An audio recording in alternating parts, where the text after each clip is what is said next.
this church has been the center of the community's life spiritually for 800 years. It has never closed during whatever calamity might have befallen society. It was open during the plague, which might not have been a good thing, but it was open then. It was never closed during the wars. It is a great challenge for us as a community to now have our church closed. It no longer is a sanctuary for people who are anxious. It is no longer a sanctuary for those of us who want to pray and have that touching place with God. It has become a building that's off limits, and spiritually and psychologically coming to terms with that has been very difficult.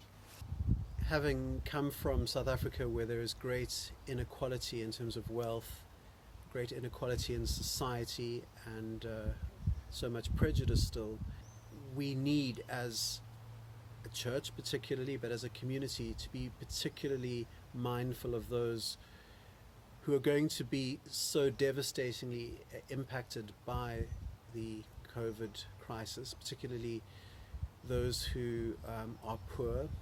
And my belief is that the church needs to be constantly asking questions of society and reminding society of those who don't necessarily have a voice or who are relatively powerless. The church, I believe, as an agent in society, needs to be one that inspires faith, hope and love.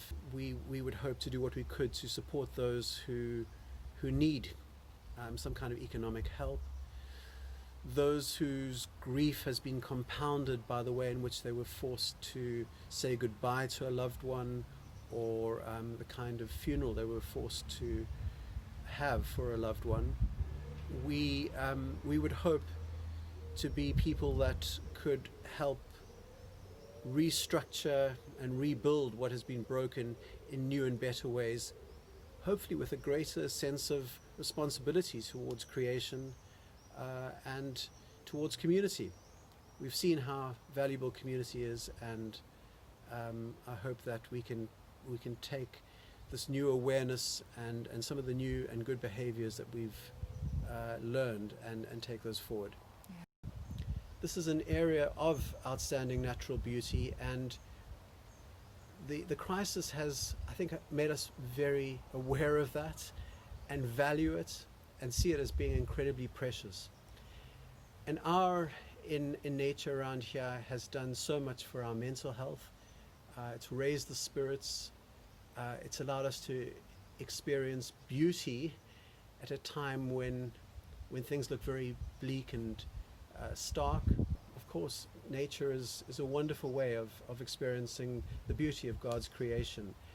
So for many of us, the ability to walk out of our homes into nature on a daily basis is an incredible gift, one that we haven't taken for granted anymore, and one that has been completely life-giving to us.